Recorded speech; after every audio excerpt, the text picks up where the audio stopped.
Ang programang ito ay rated SPG. Striktong patnubay at gabay ng magulang ang kailangan. Maaaring may masiselang tema, lengguwahe, karahasan, sexual, horror o droga na hindi angkop sa You're my baby. Of course, that's something you wouldn't understand because you never wanted to have kids. Pinamigay mo yung anak mo, di ba? Ngayong Biyernes, narito na nga ang ating mga pagkaabangan sa episode na Abot Kamay na Pangarap. Naabutan naman ni Giselle na pinipigilan ng gwardya itong si Moira na makapasok dito sa Apex Hospital dahil van nga ito at pinagbabawal ni Giselle at RJ na papasukin nga itong si Moira. At ang sagot naman ni Moira, nahahatiran lamang daw niya ng pagkain ng kanyang anak na si Zoe. At dito naman na kinompronta ni Giselle itong si Moira at sinabi na hindi na daw bata itong si Zoe na kinakailangan pang dalhan ng pagkain ni Moira, itong si Zoe. At dito naman na sinagot at ininsulto ni Moira itong si Giselle na still bibi pa daw ang tingin ni Moira sa kanyang anak at hindi maintindihan ni Giselle ang mga yon dahil nagawa daw niyang ipamigay ang anak ni Giselle na ito na ngang si Justin. At maya-maya nga, bigla naman na dumating itong si Justin habang pinapagalitan at nagkakasagutan itong si Moira at itong si Giselle. At dito nga na sinabi ni Justin sa kanila na kayo pala itong si Moira. At maya-maya din ay bigla na rin dumating at sumulpot itong si Zoe.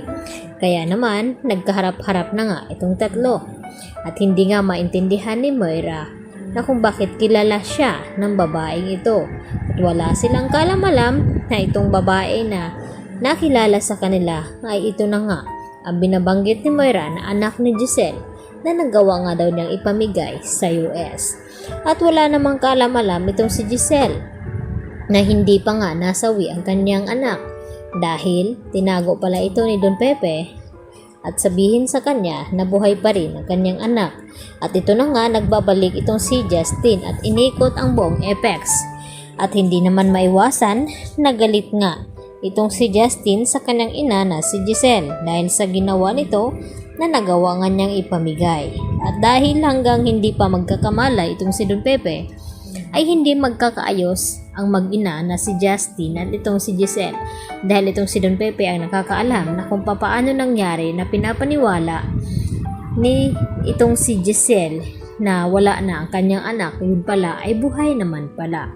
Samantala, sinabi naman ni Doc Lendon Javier dito kay Annalyn na kung bakit hindi niya subukan na kausapin itong si Don Pepe, baka maririnig siya nito at maramdaman.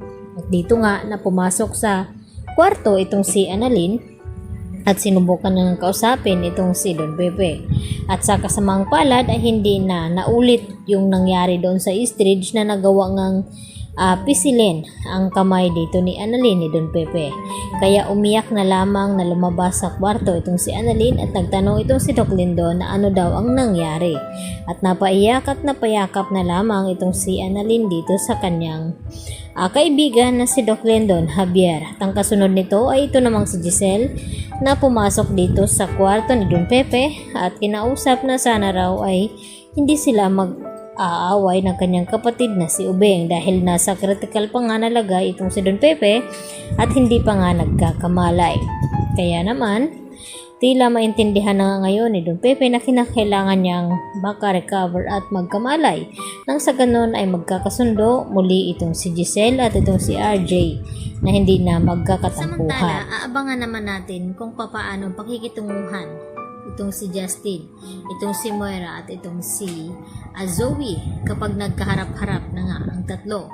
At ito pa ang inaalala ni Annalyn, ang kanyang ina na ngayon nga ay dumaranas ng depression at stress dahil sa nangyari nga sa kanya na hindi pa rin mawala-wala sa kanyang isipan ang nangyari sa pangluloob ng bahay ni Carlos. At ito na nga ang epekto dito nga kay Lynette. Kaya yan po ang ating pagkatutukan bukas. Dito lamang yan sa Abot Kamay na Pangarap. Yan lang po at marami po salamat. Hanggang sa muli. Bye-bye.